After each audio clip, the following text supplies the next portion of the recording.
ఆలయాలపై దాడులు తీవ్ర కోపంలో ప్రజలు. దీనిపై ఈరోజు వీడియో చూద్దాం. బ్రాహ్మణులకు ఏ ప్రభుత్వం మేలు చేసిందో బహిరంగ చర్చకు వచ్చే దమ్ముందా అని టీడీపీ రాష్ట్ర బ్రాహ్మణ సాధికార సమితి కన్వీనర్ బుచ్చి రాంప్రసాద్ వైసీపీ నేతలకు సవాల్ విసిరారు. ఫ్రెండ్స్, ఈ వీడియో చూసే ముందు ఈ వీడియో మరో 10 మందికి వెళ్ళాలి అంటే మీరు చేసే ఒక లైక్ నాకు ఎంతో అవసరం. ప్లీజ్ ఫ్రెండ్స్, ఒక లైక్ చేసి మన ఛానల్ ని సబ్స్క్రైబ్ చేసుకుంటారని ఆశిస్తున్నాను. అలాగే ఈ వీడియో గురించి మీరు ఏమనుకుంటున్నారో కామెంట్ లో తెలియజేయండి. ఇంకా ఏమాత్రం లేట్ చేయకుండా వీడియోలోకి వెళ్దాం. గత 5 ఏళ్ల పాలనలో బ్రాహ్మణులకు ఒరగబెట్టిందేమీ లేకపోయినా పవిత్ర దేవాలయాలపై దాడులు చేస్తూ హిందువుల మనోభావాలను దెబ్బతీశారని ఆయన తీవ్రంగా విమర్శించారు. ప్రస్తుతం కూటమి ప్రభుత్వంలో ఆలయాల అభివృద్ధి, బ్రాహ్మణుల సంక్షేమం జరుగుతుంటే చూసి ఓర్వలేక వైసీపీ నేతలు విష ప్రచారం చేస్తున్నారని మండిపడ్డారు.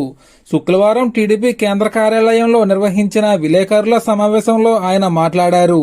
గత వైసీపీ ప్రభుత్వ హయాంలో దేవాలయాలపై వ్యవస్థీకృతంగా దాడులు జరిగాయని బుచ్చి రాంప్రసాద్ ఆరోపించారు. ఎన్ని దాడులు జరిగినా అప్పుడు సీఎం వైఎస్ జగన్ పట్టించుకోలేదని తీవ్రంగా మండిపడ్డారు. గత ప్రభుత్వంలో ఆలయాలపై జరిగిన దాడులపై విచారణ జరిపి దోషులను కఠినంగా శిక్షిస్తామని ఆయన హామీ ఇచ్చారు. ఆలయాల జోలికి రావద్దని హెచ్చరించారు.